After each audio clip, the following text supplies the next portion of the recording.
Welcome back to This is Gravel, episode 909, coming to you from our studio in downtown Emporia, and we're 1 week out from Unbound. 1 week from today, the riders are taken north, headed to Wabaunsee County. Neil, what are you doing? Huh? Are we recording? Yeah, Sorry. Just checking the weather. Seen a little rain. Well, I guess that's what people want to know about. Yeah, people want to know what's gonna happen, what it's gonna be like. Guess what? I don't know. We're a week out. Still feeling pretty insecure about it? You know what? I don't.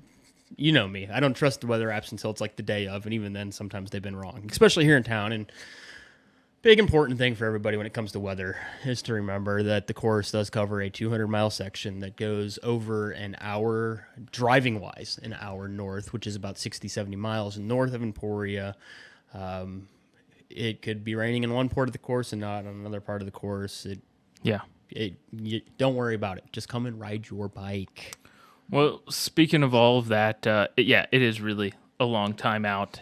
A lot can change in the forecast. Quit stressing out. Well, and I remember different events. For instance, in Mid-South back in the day that we were sitting in here a week before the event, and they were saying it was going to be 70 and nice. That was 2020, by the way. Instead of it being 70 and nice, it was raining and quite cold at the beginning of the event. And so I don't always trust things. Still a week out. I expect that we'll have some sort of moisture. Mm-hmm. I mean, we have had quite a bit of moisture throughout the spring, so I wouldn't be too surprised if we at least had something. And we've got some pretty great route recon coming up later in the episode. We have an amazing special guest coming into the studio later on this episode. That's enough weather talk for now. Correct. I don't want to talk about the weather Neil, anymore. We're filming this on Friday, coming out on Saturday morning, May 25th, 1 week from today. When people are watching this, it's on. It's on, yeah. And the thing is, reality is it's already on here in town. If you're here in Emporia, you already know that the cyclists have started to show up. I just stopped at the coffee shop earlier at Granada talking to Bev there, and she's like, the cyclists that are coming through town are abundant already. She's like, there are so many people here dropping in, grabbing a coffee after their ride. And so, you look around, you see it. The energy's already in the air. And I just can't wait until here in about 3 or 4 days when we have thousands of people start to descend on town, and then we get to the expo on Thursday, Friday, and it's just it's a great place. I love the atmosphere, the event aspect. Everything that goes into this, not just the bike race on the Saturday, but everything that goes into what takes place over this coming week just makes it such a fun and enjoyable time. Neil, you've been living in Emporia like 12-ish? 12 years, yeah. Just over 12 years. What is your favorite aspect of the event as a whole now? Because the event, even in your 12 years here, the event started in 2006, has changed a lot.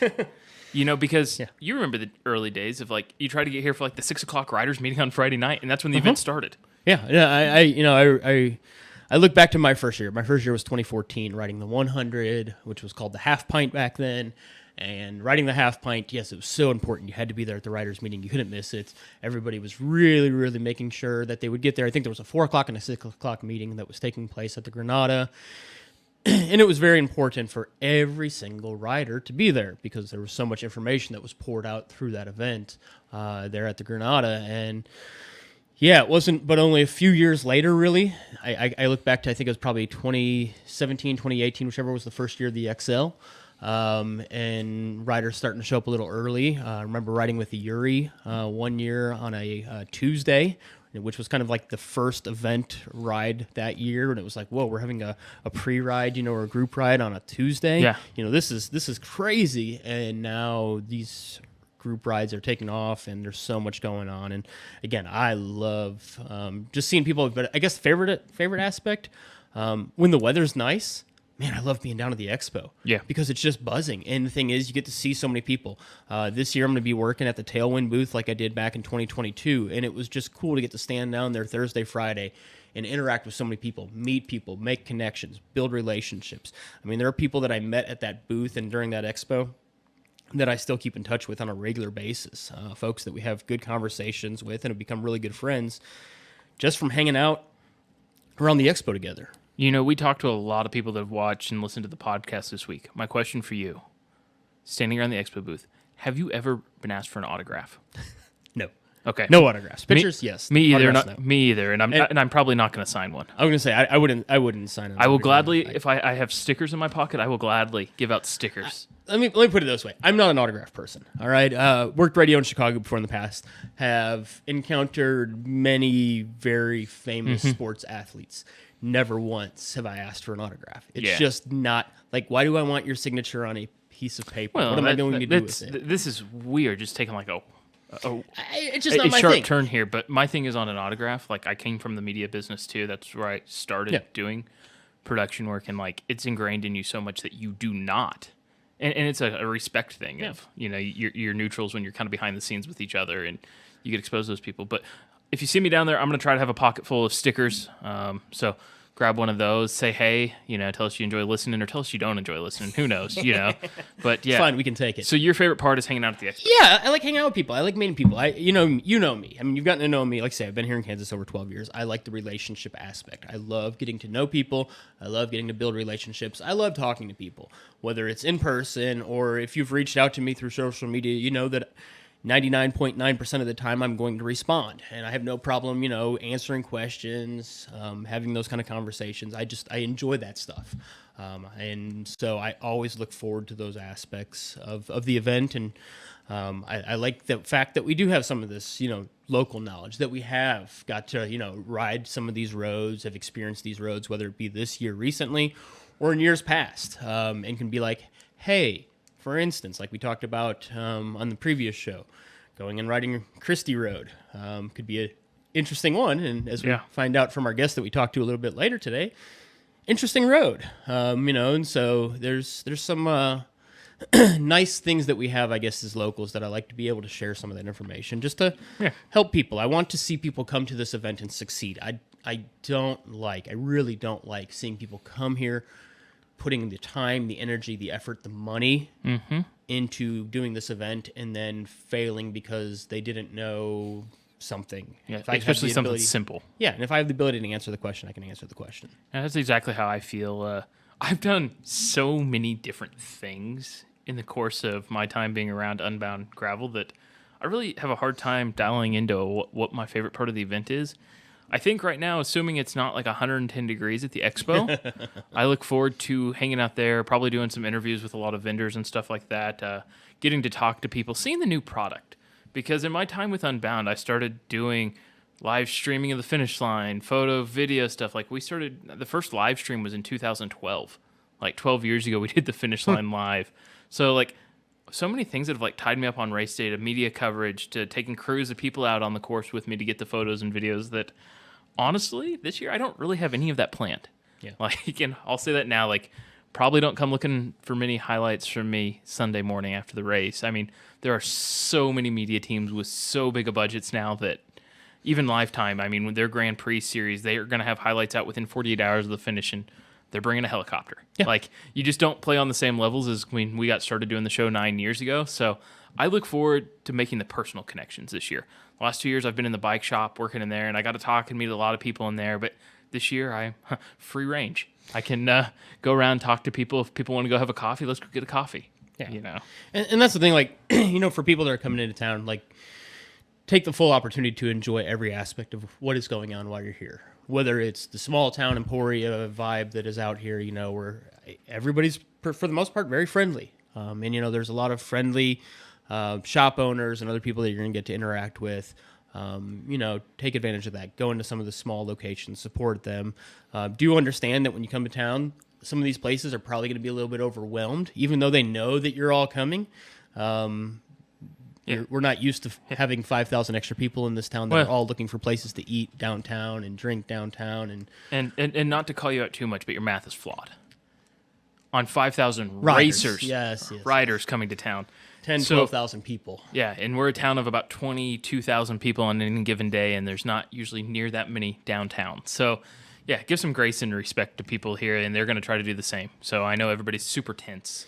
Leading up to a race, your nerves are going. You've been in the car getting here, so. Well, and relax. Like, honestly, that's a piece of advice I remember hearing from Rebecca Rush at one of those riders meetings a long time ago that you'd mentioned, where it's just don't spend the extra calories and energy stressing out beforehand and worrying. And, you put in the time, you put in the energy, you put in the training.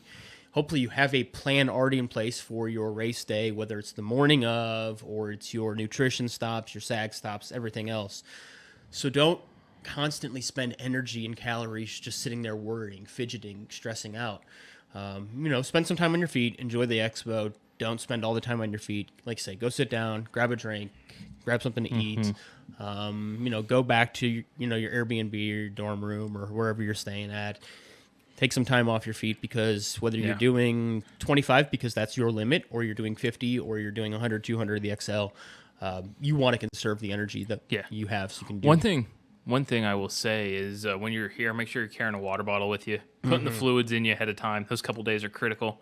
Another thing I saw in the Facebook group that I thought was good was be carrying the snack. You never know when you're going to go get a table at a restaurant or something, and it's a 20, 30-minute wait type deal of don't wait till you're hungry to eat. Keep food going in you. Don't get hangry. Yeah. Just those type of pieces of it, because I will say this much. The humidity was not quite up when Neil and I did our 100-mile route preview. The humidity is here now.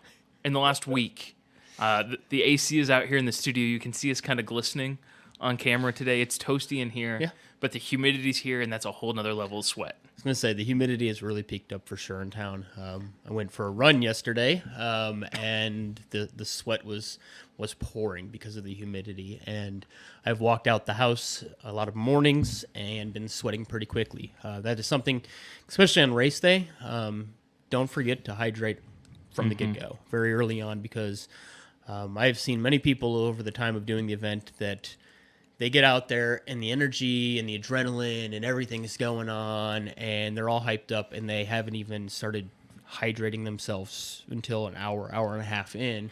I know it might feel cool in the morning, but the humidity will be there, and it will suck the moisture out of your body. This is something you and I specifically talked about when we rode, too. That first 30 miles is so fast, feels so good. You're going to be there in a big group of people. You be drinking. And it's so, even though I know you can look at like the ride with GPS file, and it shows the incline, and there's an incline that's there, no doubt. Like there is a climb to the county line.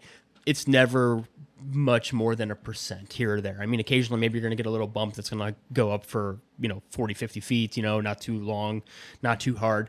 There's nothing that's really going to challenge your legs hard in that first 30 miles. Maybe after that one turn that we took north there, right after we encountered the fire trucks, I can't, we come down this big hill and you take a turn right and you head right for basically the rest of the route until you get up to Wabunsee County after that point.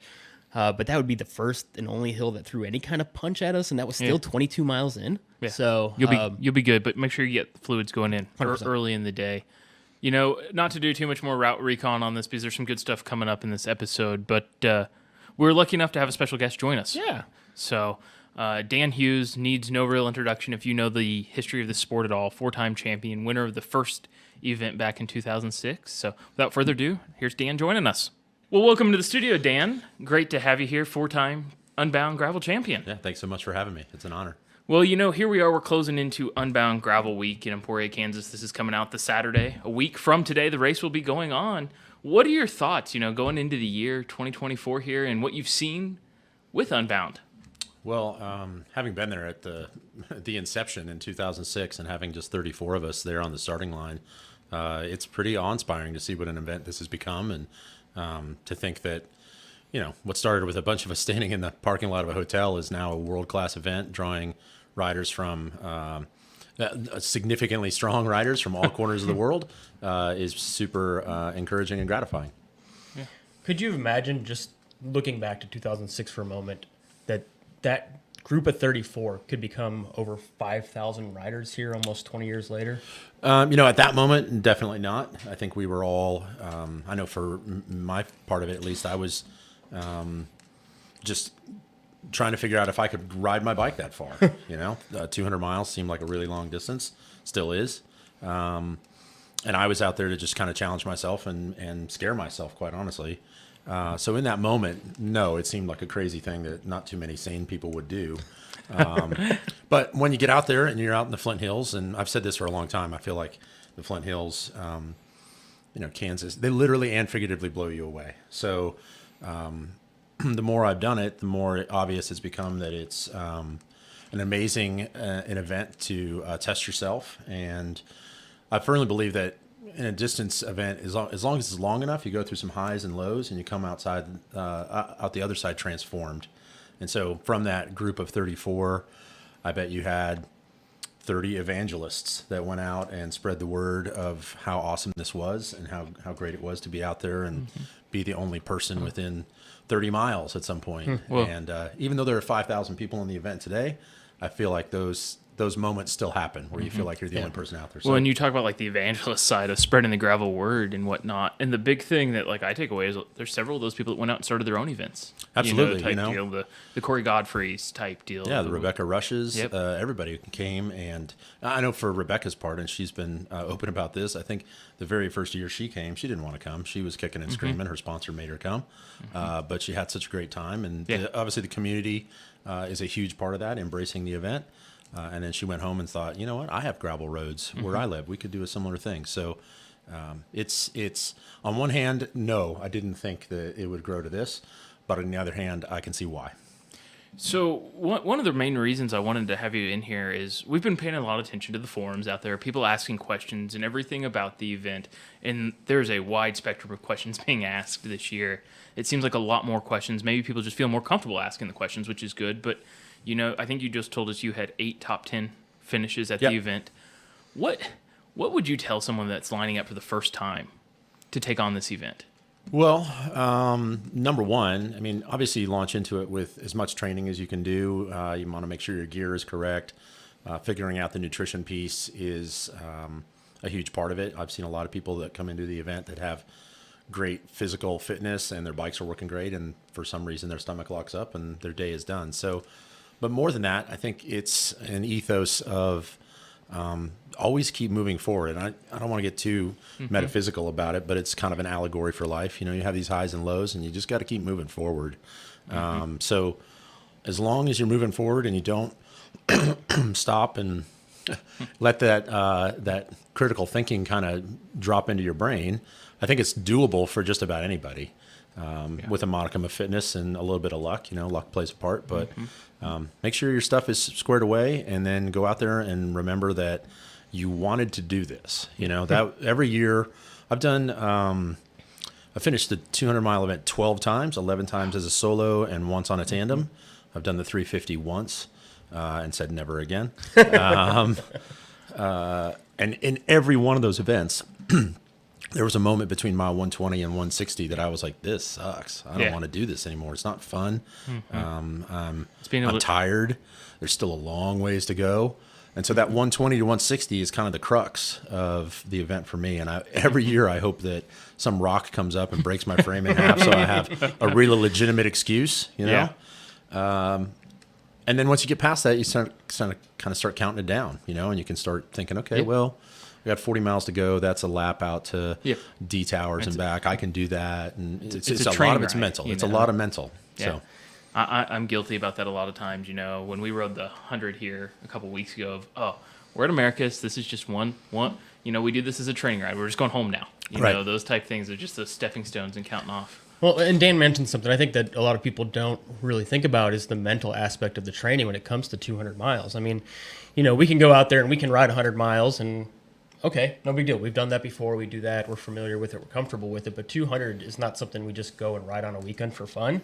And so, I mean, what kind of things did you do, at least mentally, to prepare yourself when you would take the start line for 200 miles? Well, part of it would be that I would remember the sacrifices that not only I had made in my training and, using my time to go ride my bike instead of doing other things, but also the sacrifices my family had made, absentee dad on weekends because I'm out racing my bike or training. So it's more than the result at the end of the day. It's the getting it done, the cornerstone of the event. And then when you're in it, you just got to remember that the highs, the times where you got a tailwind and the gravel is fast and the bike is flying, it's probably not going to last. Yeah. It's gonna turn around on you at some point. But the opposite is true. When you're mired down in Des Moines Road and it's chunky and you're like, man, what did I sign up for?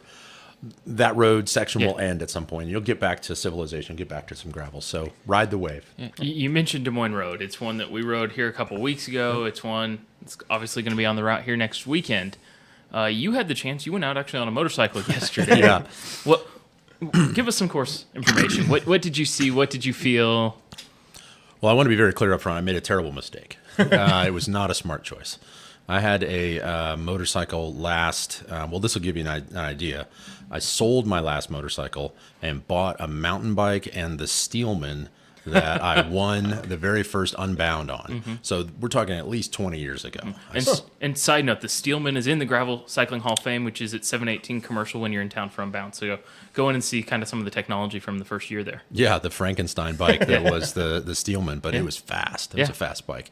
When I took it off the rack, I brought it down to put it on display, and when I took it off the rack, I was like, oh, this is pretty light, actually. Anyway, I haven't ridden a motorcycle in a long time, and I'm not very good at it. I don't really trust the tires, but I thought, I'm going to go out and I'm going to take pictures of this event on Saturday with Lifetime, and I would like to know where the critical sections are and what the pinch points are going to be. And so I thought, what better excuse to go, and I haven't ridden in 20 years, but let's start with a 200-mile ride across some minimum maintenance roads and some chunky gravel. And I was really kind of surprised that it wasn't any faster. I mean, the time I was out there all day, and sure, there are sections there where I was very, very glad to have a motor chugging up some hill, but there were also sections that when you're bombing down it, it's chunky, and I don't know if it's my advancing years or the fact that we haven't gone north or that far north in a little while, but it was frightening, honestly. There's some chunk out there. Yeah. Would you say doing this event a lot of times, how would you describe the chunk that's out there? Well, I think of it as to think of it in a Tour de France categorized climb sort of way. You got 4, 3, 2, 1, and or to category.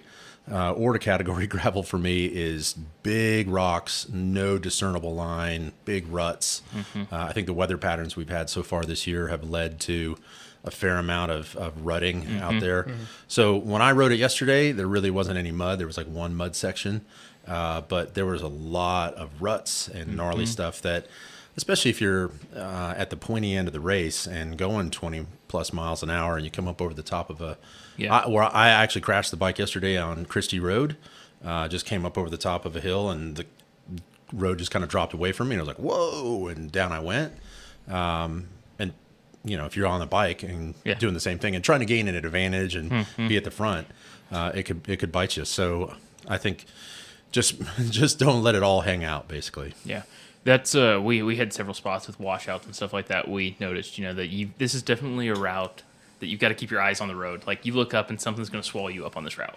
Yeah, which is, I think, in some ways a little unfortunate because it's when we talk about a north route versus a south route, everybody always says, well, the north routes are harder, they're chunkier. But I don't want to say that they're more beautiful, but I think they're more beautiful. I was struck several times yesterday, especially on some of that minimum maintenance after Eskridge. There's a section up there where you're just right on the top of this ridge line, and it is beautiful. So it's a balance of wanting to look around and see what's around you because it's stunning, but then also making sure you're not dropping your wheel into some gnarly rut that you're not going to get out of. Yeah, I think that's the tough thing. A lot of times, and I like that we live here, that we have that advantage that we get to ride these things and enjoy them, at a different pace than a race pace. Because, especially like you say up there, I think Skyline Road was one of those roads that you hit. That just the views are amazing, and I hope that folks that aren't racing for the pointy end take the opportunity while they're here to really look around and see what the Flint Hills have to offer. Because, I'll just say it, to me, it's one of my favorite places to ride. And I haven't ridden everywhere like a lot of folks, but the places that I have gone don't compare to what we have here. Yeah, you can make the argument that if you were to rate the top 50 states in the nation to go ride your bike, popular wisdom, Kansas would probably not be in the top 10.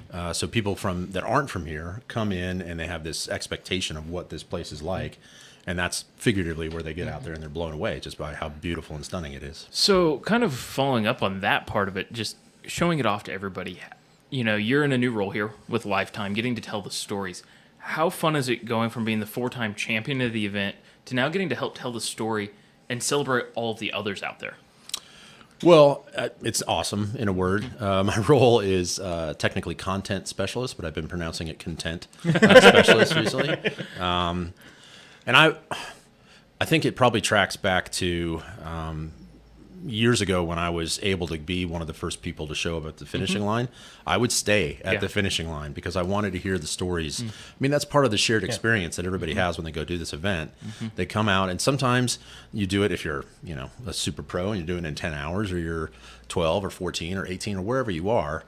You come in and you have those shared experiences, and that part of that narrative is, getting to bond over that, especially if you're here and you're drinking a Gravel City Kolsch, at the end. And that was the favorite part of that whole event for me, was hanging around the photo finish booth and sharing in those stories. So to be on the opposite side of that now and being in some sort of position to take a picture of it and know where the pain is going to be. I mean, I've probably lapsed to too many pictures of people's faces in anguish, but having been in that anguish myself, I kind of know where it is. So it's cool. Yeah, exactly. So Dan, a few weeks ago, people called me and Matt OGs of gravel, and I don't consider us that by any means. I do consider you that, though. I mean, Hall of Famer, you were here back in 2006. You were riding bikes, obviously, long before 2006 as well. What you've seen, obviously, over the past 20 years, what do you make of the changes, but also what do you think of the future of the sport? Because I don't think this sport and this discipline of gravel is anywhere near hit its peak even yet. Yeah. Well, and I would say that just as an aside, the lens of OG gravel goes before me too. Yes. I mean, there's an excellent display over at the Hall of Fame right now on John Hobbs's Flint Hills Death Ride. Took in some of the very same roads. I remember doing that event. Okay. So I think there have been people out there exploring these amazing roads by whatever mechanical contraption they had available to them at the time. Obviously, gravel bikes came along at some point, and we got more purpose-built bikes for that. But it's incredibly gratifying to be part of that narrative. But there have been so many people that have influenced it over the years that it's I think part of the reason I think it has staying power. First of all, gravel, there's really enough for everybody, right? Sometimes you talk about an event that caps the registration at 150 or 250, whatever, a grassroots event, which is fine. But the Flint Hills are expansive enough that there's room for everybody to have their own experience out there. So I think as long as people are willing to test themselves and there are more evangelists out there saying, man, you got to come and do this event. Not only is the course great, the camaraderie at the finish line is awesome. There's going to be the Matthew Mahoriches and Greg Van Avermaets and Sofia Gomez Vichafanes and Matt Beers and I don't want to say genetic freaks, but they are gifted. They're gifted, right? Yeah. But for me, I like to make the joke that every year, and maybe the numbers have changed a little bit, but I like to make the joke that in any given field, there's really only about 10% of the field that is racing for the win, and 90% are there to survive and achieve something for themselves. So for me, to win in that first year, I really only had to beat 3.4 people because there's only 34 of us, 34 of us there. So that's pretty good odds. But really, it's that 90% that struggle and probably have day jobs and sacrifice a lot to be there. Their stories are incredibly important. Yeah. So from a content perspective, I'm excited to be in the front of the race and see how that happens, that sort of thing. But I think just like I've done in years past, it'll be me getting to the finish line, taking those photos, getting them to where they need to be, and then I'll probably hang out in the finisher's tent because I think those stories coming across the line, people beating the sun and people beating the midnight club, all that is super important. The last 2 years being with the bike shop and whatnot, I've been down there till the shoot closes at 3 a.m. or whatnot. And if you sit down there from midnight to 3, the party's really kind of over at that point. Sure. But there's still a good amount of people down there cheering people in. And go talk to those people about what has the 20 hours been like on the bike today. Yeah. That is a long time. That is twice as long as the winners of this field, and they were out there pounding it out all day. Dude, and sometimes I think that's even tougher. I mean, don't get me wrong, doing it in 10 hours is an amazing feat. But if you do it in 20, you were out there for twice as long, right? Yeah. The saddle hurts twice as much, your hands hurt twice as much, you're twice as tired, you're not going as fast, but you did the same thing. Correct. And to that point, the last couple of years, one of the coolest things that I think I've been just lucky to be part of it, and probably just because I was having a Bloody Mary at Mulready's on Sunday, is to watch the last XL finisher come in. Somebody who's way beyond the time cut, but is still doing it, right? And so the last 2 years, we've camped out at Mulready's, and when we hear that the last XL finisher's coming in, they get a champagne shower and cowbells and all that. We celebrate them as much as we do the person that got it done in 20 hours or something crazy like that. So that's part of that whole community. You want to be here for that whole thing. Yeah, absolutely. Well, it's quite a spectacle coming up this week here in Emporia, Dan. Any parting thoughts to anybody that might be coming to town to do this event? Well, as I say, I rode it all the 200 course yesterday on the moto, and I was scared at several points because it is chunky. I don't know if they say that this is only the third time that we've gone north, which I get it. It's the third time that we've lined up north and started north and gone mostly north. But some of those sections like Little Egypt, I know those figured on in early years. I distinctly remember crashing in Little Egypt, probably in the fourth year maybe. It was first, second, did not finish, did not start. So I don't know if my mind is playing tricks on me or not, but it seems chunkier and it seems gnarlier than I remember. And I have loved ones who are doing the 350, and I have a lot of friends in the 200 that I really want them to have a good race. Yeah. So I would say just come prepared, immerse yourself in the community. That's the other part about it, is that there are some, wherever you are, you're surrounded by like-minded folks.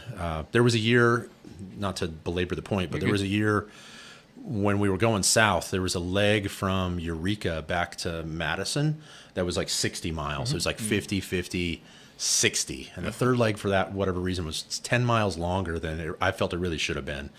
And it's big hills, no shade, heat of the day. You got a tailwind, but you're really just baking in it. There's no evaporative cooling. And I pulled over on the side of the road and I made the call. I was quitting. I called Carla and said, and she, of course, to her credit, let it go to voicemail. So she's like, I know you're not quitting. And at that moment, a guy named Matthew Kudelek rode by, a 5-time finisher, Marine, who had his leg shot by a sniper in Afghanistan, gnarled up, came back from Afghanistan, started getting on the bike. And at that moment, he rode by and he said, "What are you doing, Dan?" And I said, "I'm making some life choices." And he said, "Get on your effing bike." And I thought, well, man, if a Marine is telling you to get on your effing bike, you get on your effing bike. And I never would have finished that event had it not been for him. And it wasn't a mechanical thing. It wasn't a gel packet at the right time. It was just the mental, you came here to do something and get it done. So I think as long as people come with that attitude and approach it in a safe manner, I'm speaking to you, Paulina Batiste, then you're going to have a great day. And we'll be here to celebrate you when you get back. Yeah. Awesome, man. Good stuff. I look forward to it. I mean, this is honestly, to me, this is always the best week of the year here in Emporia. And so I think the advice you give to people is spot on. I mean, enjoy it. Immerse yourself in the community. I don't think it's very often that we hang out with over 5,000 like-minded people that are into the exact same thing. I mean, even on a good group right here in Emporia, we've got 40, 50 people. I mean, in here you have 5,000. That's enjoy it. It's kind of a fun caveat, but I was scrolling through social media and the police department posted this morning just kind of the road closures and the plan for next week in town. And it says Friday group rides for Unbound. Be prepared for 1,000 people on a group ride. Just like, where else do you do that? And that's just a ride to have fun. Yeah, and especially when you cast it against, and this is when I was riding my bike a ton, I would go over to my relative's house, and I was like, well, I rode over here for Thanksgiving, and I just needed to get 40 miles in, or was it 40 miles? You rode 40 miles? To your point, like-minded individuals, so often we're out there, we're doing our own training, we're on our own, we're the nuts out there, and here, all the people with the same mindset are here. So it feels like home. Yep. Well, thanks so much for joining us, Dan. No worries. Thanks for having me. Look forward to seeing your coverage from without the week. It's going to be awesome. Yep. Well, it's always great to have someone like Dan. Dan's been in town a lot now that he's working with Lifetime, and it's just been so fun to get to truly know Dan on more of a personal level and a group ride aspect and see him. Yeah, no, that absolutely is. It's great having him around town, and he has so much information, so much knowledge. I mean, I know I've heard Dan say before that, that first 100 miles is all physical, that last 100 miles is all mental. And really, for a lot of people, that's what it's going to come down to. And so he's always got such good information because he has experienced this event. He has done these kind of things. Dan's won a Gravel Worlds before. Dan's won Trans Iowa before. He's won this event 4 times in the past. So he's got tons of experience. He's been out there at the pointy end of races before. Eight top tens. 8 top 10s. I mean, the guy has so much knowledge, and I'm thankful to him coming on to be able to share some of that. But is extremely humble in it too. Oh yeah, Like just another dude riding bikes with us type deal. Like he wouldn't bring it up if you didn't ask type deal. So always a pleasure to have Dan. Really enjoy having him here. But this leads us into the closing, Neil. It's game time. it's game time, and I'll take something that Dan said about immersing people into the community. When you're here, immerse yourself into this community. Enjoy it. We talked about it in the interview. It's not very often you get to surround yourself with 5,000 plus people that all like and understand what you're doing. I mean, he mentioned about being the freak, when you go into a family, gathering and they're like, you rode your bike 40 miles here?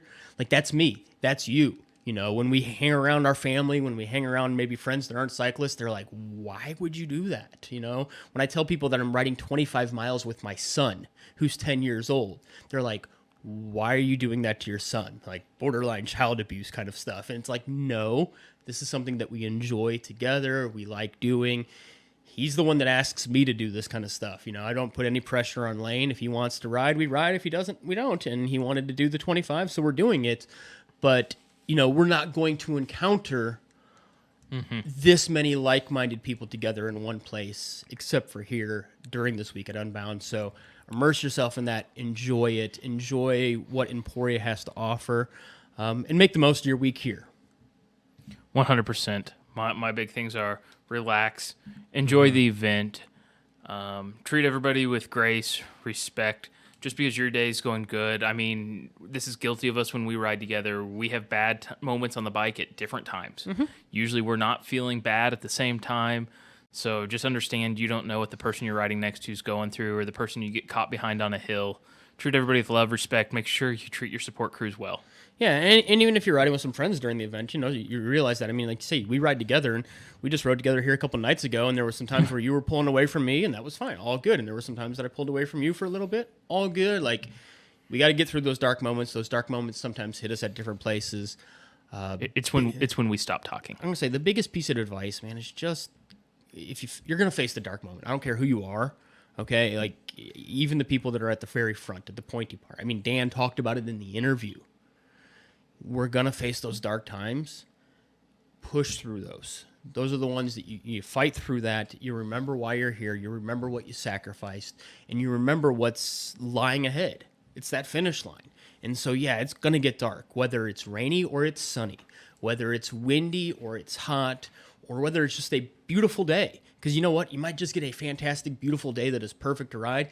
You're still going to hit the dark spots. Pedal through those. Get past them. It will get better. When we rode the 100 miles, we both hit those dark spots, and we both pedaled past them. It got better, and it will absolutely get better. But when it doesn't get better is when you get to those dark spots, and then you stop, and then you don't keep moving forward, and you call for that ride, and you get picked up, and then that eats at you for a while. And that's not something you want to do. That's not why you put in the time, the money, the energy, the effort to be here, so that you could say, oh, it got hard, I'm done. It's going to be hard. Keep going. I can't wrap it up any better than that. If you see us in town, come say hey, stop us at the expo, grab a sticker from us. We look forward to sharing our home community with so many people coming to town, and just have a great time. Safe travels getting here to Emporia. We can't wait to see everybody at the start line on Saturday morning. Thanks for watching. This is Gravel.